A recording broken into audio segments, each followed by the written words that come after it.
Hi guys. So again मैं आपको English की हिंदी ट्रांसलेशन बताने जा रहा हूँ। ठीक है, तो इसे आप ध्यान से समझिएगा। ये आपकी इंग्लिश इंप्रूव करने में ज़रूर मदद करेगी। ठीक है, स्टार्ट करते हैं। John Keats the famous English poet. John Keats के बाद कोमा है, द फेमस इंग्लिश पोइट के बाद कोमा है। Was very ordinary in his early lifes. In his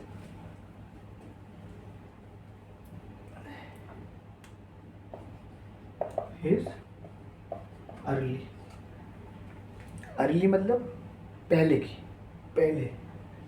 John Keats, ठीक है, तो सब्जेक्ट है यहाँ पर John Keats the famous English poet. पूरा यहाँ तक एक पूरा सब्जेक्ट है।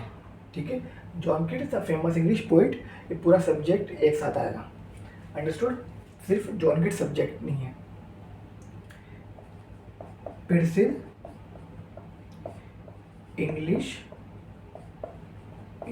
कवि, प्रसिद्ध इंग्लिश कवि कौन? John Keats. John Keats was very ordinary. Was में थे, ये पास्ट में पहुंच गया। थे, वेरी मतलब बहुत, ऑर्डिनरी, ऑर्डिनरी मतलब होता है साधारण व्यक्ति।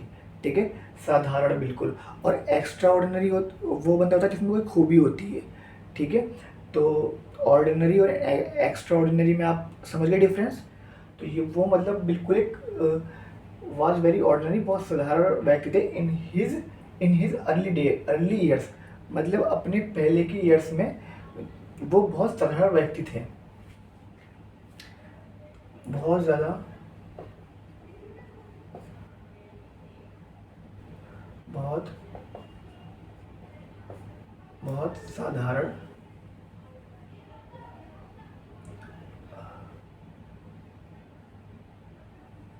अपने पुराने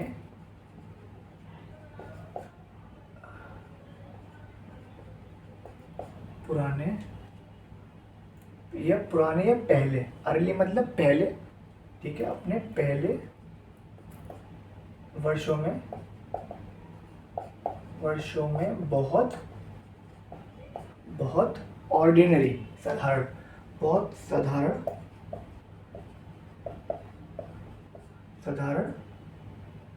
व्यक्ति थे। ठीक है, वॉज वेरी ऑर्डिनरी, बहुत साधारण थे या बहुत साधारण व्यक्ति थे।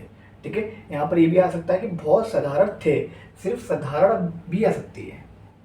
ठीक है, सिर्फ साधारण थे या साधारण व्यक्ति थे, क्योंकि हमें ना सेंटेंस के सेंस को समझना होता है कि सेंटेंस बोल क्या रहा है।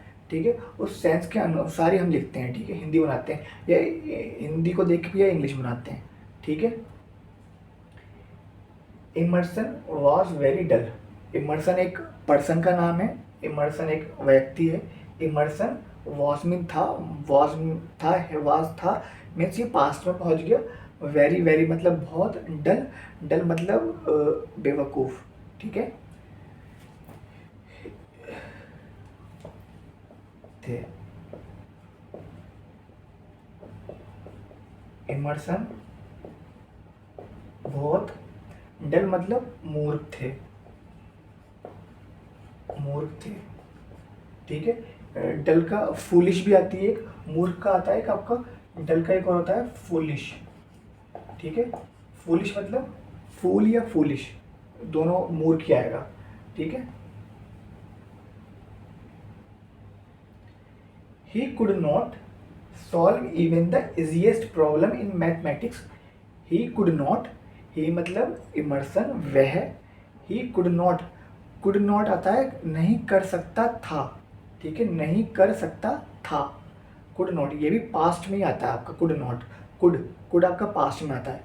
अगर कैन होता तो कैन आपका आता है कर सकता है या कर सकता नहीं है। ठीक है, डिपेंडिंग ऑन नॉट, कि नॉट है नहीं है। ठीक है, अगर कैन होता तो कर सकता है, और कुड है तो कर सकता था, वो पास्ट में पहुंच गया। ठीक है, आपका कैन जो होता है वो प्रेजेंट होता है। ठीक है, एंड कुड जो होता है वो आपका पास्ट में आता है। ठीक है, सकता के लिए है, सकता। ठीक है, सकता है, सकता था, सकता है, सकता था, ठीक है। Can, present, could, past. Understood, ठीक है। अंडरस्टूड का मतलब होता है समझना। अंडरस्टूड, मैं बोल रहा हूँ ना, अंडरस्टूड, अंडरस्टूड, अंडरस्टूड मतलब समझ आया, समझ आया, ठीक है। ये मैं क्वेश्चन मार्क लगा लिया, मैं ये चीज़ आपसे पूछ रहा हूँ, ठीक है। अब यहाँ पर वापस आते हैं। ही कुड नॉट, वे नहीं कर सकता था, क्या नहीं कर सकता था, सॉल्व, सॉल्व मतलब हल, even the easiest problem, even मतलब भी, द इजीएस्ट प्रॉब्लम, सबसे इजी प्रॉब्लम जो होती है ना, सबसे इजी जो प्रॉब्लम होती है वो भी सॉल्व नहीं कर सकता था। किस चीज़ की? इन मैथमेटिक्स, वो मैथमेटिक्स की इवन इजीएस्ट प्रॉब्लम भी सॉल्व नहीं कर सकता था। कौन? ही कौन है? इमर्सन। ऐसे याद रखना, वह गणित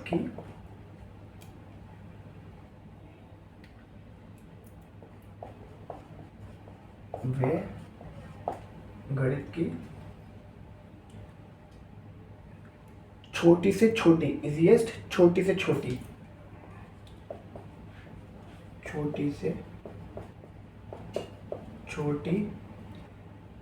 प्रॉब्लम, प्रॉब्लम मतलब प्रॉब्लम का हिंदी एग्जैक्ट वर्ड तो नहीं पता, प्रॉब्लम ही लिख देता हूँ, ठीक है, क्योंकि प्रॉब्लम आपको पता ही होगा। वे गणित छोटी से छोटी प्रॉब्लम भी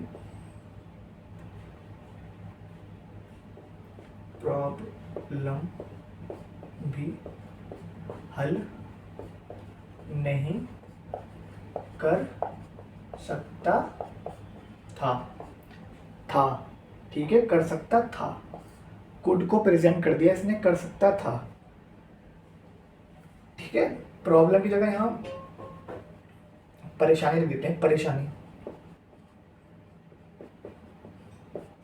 ठीक है। छोटी से छोटी परेशानी भी हल नहीं कर सकता था।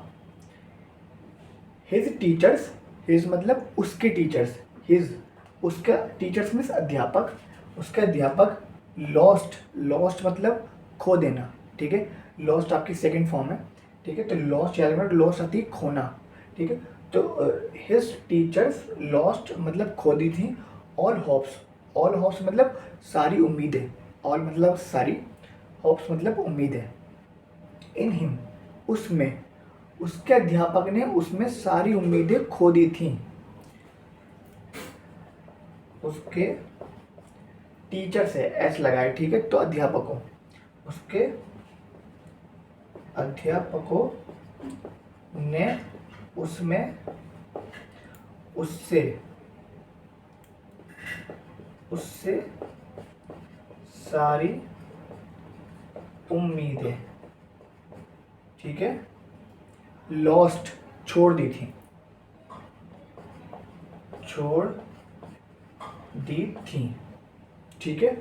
येट, येट आता है आपका फिर भी के लिए, फिर भी, येट मतलब फिर भी, फिर भी। ही बिकेम मतलब ही बिकेम का मैंने आपको बताया था, ही बिकेम, ये बिकेम है, ठीक है, बिकम नहीं है, बिकेम। मैंने आपको बताया था कि बी या बिकम, ठीक है, सेम होता है, मतलब इसका होना होता है, होना, कोई चीज़ हुआ, ठीक है। तो और इसकी सेकंड फॉर्म होती है बिकेम, बिकेम, ठीक है। ए लग जाएगा, यहाँ ओ है, यहाँ ए लग जाएगा। अंडरस्टूड? ये फिर भी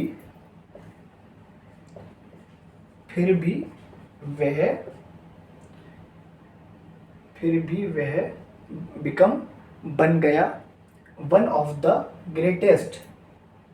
ग्रेटेस्ट राइटर, बहुत विश्व का हर में से एक राइटर मतलब लेखक, वो बहुत बड़ा लेखक बन गया ऑफ द 19th सेंचुरी, ठीक है। तो वो 19th सेंचुरी का एक बहुत बड़ा, ग्रेटेस्ट मतलब बहुत बड़ा, बहुत अच्छा, ठीक है। He became one of the greatest writer, वे फिर भी वे 19th सेंचुरी का 19 सन 19 सेंचुरी का बहुत बड़ा राइटर बन गया, बहुत बड़ा राइटर, राइटर मतलब लेखक, बहुत बड़ा लेखक बन गया, ठीक है।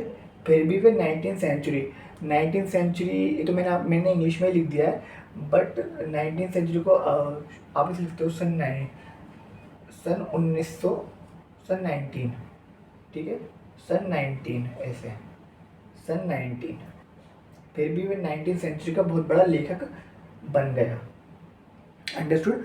तो ये ऐसे ही बनेंगे एंड आप इन्हें ऐसे ही बना के देखिएगा, आप इन्हें ट्राई करते रहिए, आपकी इंग्लिश ज़रूर इम्प्रूव होगी। अंडरस्टूड। इसमें जो चीज़ याद रखने की है, जो वर्ड्स हैं वो याद रखने के हैं, वो हैं आपके ऑर्डिनरी, साधारण, बहुत अच्छा वर्ड है आपका। कुड नॉट, ये एक हेल्पिंग वर्ब है, तो इसे हेल्पिंग वर्ब को याद रखिएगा। जैसे इज आर एम आता है का यूज़ होता है, वैसे ही कुड का यूज़ होता है, कैन का यूज़ होता है। तो मैंने आपको बता दिया है कि क्या क्या यूज़ होता है, ठीक है। कैन का प्रेजेंट, कुड का पास्ट में होता है, ठीक है। येट, येट बहुत अच्छा वर्ड है, फिर भी, ठीक है, फिर भी। बिकेम, बन गया, बिकेम बताया था मैंने, बन गया, होना किसी चीज़ का, कोई चीज़ हो गई तो भी बिकेम आएगा, ठीक है। तो आप ऐसे ही बनाइएगा एंड आपकी इंग्लिश ज़रूर इम्प्रूव होगी। Thank you.